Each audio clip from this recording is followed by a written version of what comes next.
আসসালামু আলাইকুম। আমার নতুন ভিডিওতে সকলকে শুভেচ্ছা জানাচ্ছি। আমি মোহাম্মদ জাহাঙ্গীর হোসেন। আমি এখন দাঁড়িয়ে আছি ইছামতি নদীর তীরে, যার পাশেই অবস্থিত মানিকগঞ্জ জেলার ঐতিহ্যবাহী জিটকার হাট। এখানে প্রতি শনিবার হাটবার মেলে। আজকেও শনিবার, আমি এখানে আসছি বেড়াতে। তো আমি আপনাদের মাঝে এই জিটকা বাজার হাটের কিছু ভিডিও ধারণ করার চেষ্টা করব। ভিডিওর সাথেই থাকেন, অবশ্যই ভালো লাগবে। এই যে এখানে দেখতে পাচ্ছেন নতুন একটা ব্রিজ নির্মাণ হচ্ছে। এই রাস্তাটা চলে গেছে পাটুরিয়া ঘাটে। এখানে পুরান একটা ব্রিজ আছে। এই ব্রিজ দিয়ে আপনার এখান দিয়ে হচ্ছে আপনার জিটকা বাজারে যায়। এই যে দেখেন, জিটকা বাজারে যাওয়ার 3-4টা রাস্তা আছে, তবে এইটা একটা রাস্তা। আমরা সামনে দেখি, সামনের দিকে যাই, বাজারের অংশটা দেখার চেষ্টা করি। এই বাজারে পুরাতন গাছের মধ্যে এটাও একটা পুরাতন গাছ।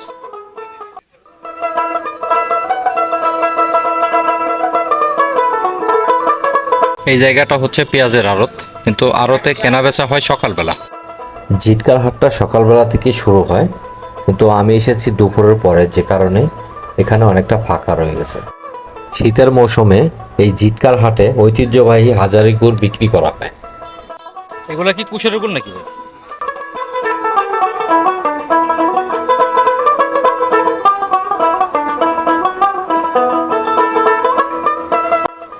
পদ্মার মাঝে যে একটা চর আছে, এই চর অঞ্চলের মানুষগুলা তারা যে সারা বছর ফসলগুলা ফলায়, এই ফসলগুলা এই জিটকার হাটে এনে বিক্রি করে।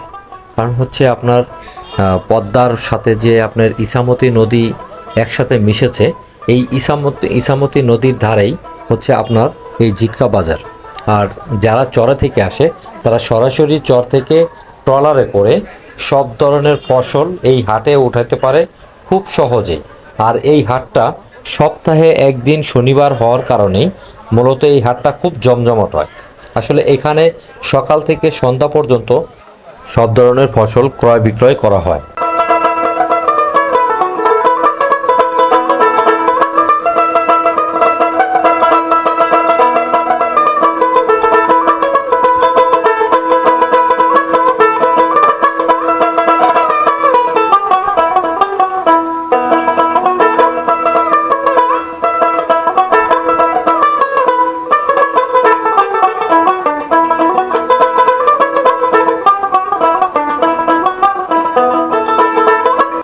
মানিকগঞ্জ জেলার ঐতিহ্যবাহী এই জিটকার হাটে আপনারা অনেকে হয়তো জানেন না যে পেঁয়াজের জন্য কিন্তু জিটকার হাট আসলেই একটা অসাধারণ একটা বিখ্যাত হাট।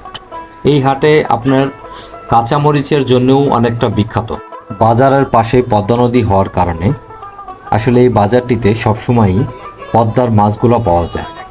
অনেক অল্প দামেই এই মাছগুলো বিক্রি হয় এখানে।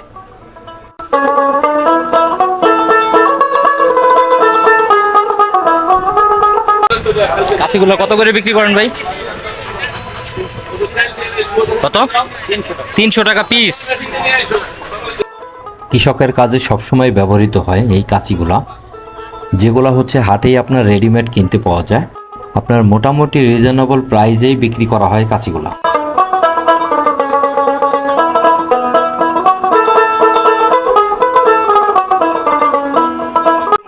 এই হাটে পদ্মার মাছের পাশাপাশি এখানে দেখা যাচ্ছে সাগরের মাছও বিক্রি হচ্ছে। আসলে সব জায়গায় সাগরের মাছ এখন সয়লাভ হয়ে গেছে। এই বাজারে একটা জিনিস দেখে আমার খুব ভালো লাগে, এটা হচ্ছে ডিমের পাশে তার রেট দিয়ে দিয়েছে। কারণ সাদা ডিমের এক দাম আর লাল ডিমের আরেক দাম। আপনি যদি জিজ্ঞাসা নাও করেন, আপনি চার্ট দেখলেই বুঝতে পারবেন ডিমের দাম কত। ফলের দামটা আসলে বাংলাদেশে সব জায়গায় একই রকম। আসলে কোনো জায়গা একটু কম, কোনো জায়গায় একটু বেশি, তবে দামটা খুব বেশি আপ ডাউন না, একেবারে মোটামুটি কাছাকাছি দামের ভিতরেই আছে।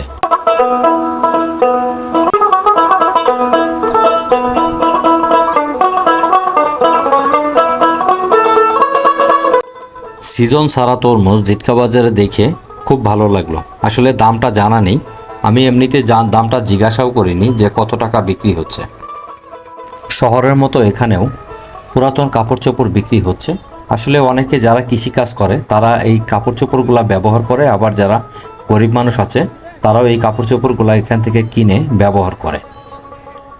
এখানে দেখতে পাচ্ছেন অনেক সুন্দর সুন্দর চানাচুর বিক্রি করছে। আমি এখান থেকে কিছু চানাচুর কিনলাম 180 টাকা কেজি দরে। চানাচুরগুলা কিন্তু আসলে দেখতেও অসাধারণ, আবার এই চানাচুরগুলা খেতেও কিন্তু অসাধারণ। 80-র দশকের এই বাঁশের ব্যবহার এখন আর খুব বেশি চোখে পড়ে না। আসলে এই ঐতিহ্যবাহী জিটকার হাটে এসে আমি যেটা দেখলাম যে এখনও যে বাঁশের তৈরি সংসারের সহ কৃষকের বিভিন্ন ধরনের কাজের যে ব্যবহারিক জিনিসগুলা এখনও এই জিটকার হাটে পাওয়া যায়, এটা আসলেই দেখে অবাক হওয়ার মতোই কথা। আমি যত দেখি ততই অবাক হয়ে যাই যে আমাদের এই ডিজিটাল সময়ে এসেও জিটকা বাজারে এত বাঁশের ব্যবহারের জিনিসগুলা দেখতে পাবো। আসলে এখনও প্লাস্টিকের আদলে সব কিছু হারিয়ে গেছে।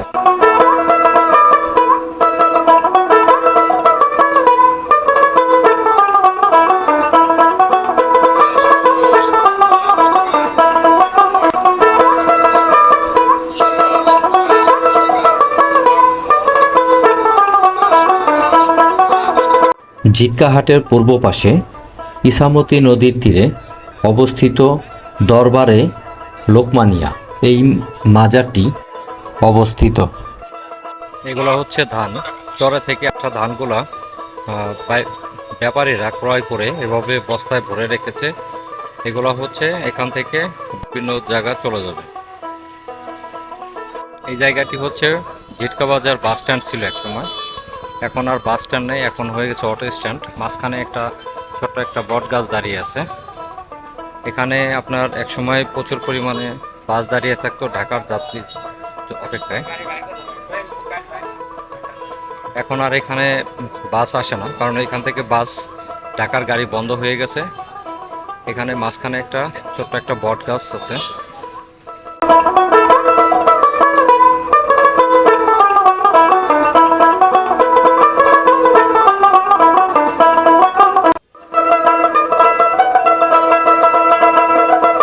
জিটকা বাজারের এই দৃশ্যগুলাই আসলে নজর কাড়ে সবার, কারণ হচ্ছে ইসামতি নদীর তীরে যে জিটকা বাজার আপনারা দেখতে পাচ্ছেন, এই যে ট্রলারে অনেকগুলো মানুষ বসে আছে যার যার জিনিস নিয়ে। এই ট্রলারগুলা জিটকা বাজারে কেউ বিক্রি করতে আসছে, আবার কেউ এখান থেকে ক্রয় করে নিজের এলাকায় চলে যাচ্ছে। এই ট্রলারগুলো হচ্ছে পদ্মা নদীর মাঝখানে যে চরটা জেগেছে, এই চরে সবাই এখান থেকে চলে যাবে। দৃশ্যটা আসলে অসাধারণ। এই সমস্ত গ্রাম অঞ্চলে না আসলে আপনারা গ্রামের এই হাট বাজারের দৃশ্যটা চোখে পড়বে না আপনাদের। হ্যাঁ বন্ধুরা, আমার ভিডিওটা যদি আপনাদের কাছে ভালো লাগে, এই জিটকার হাটের ভিডিও যদি ভালো লাগে, অবশ্যই লাইক কমেন্ট শেয়ার করবেন।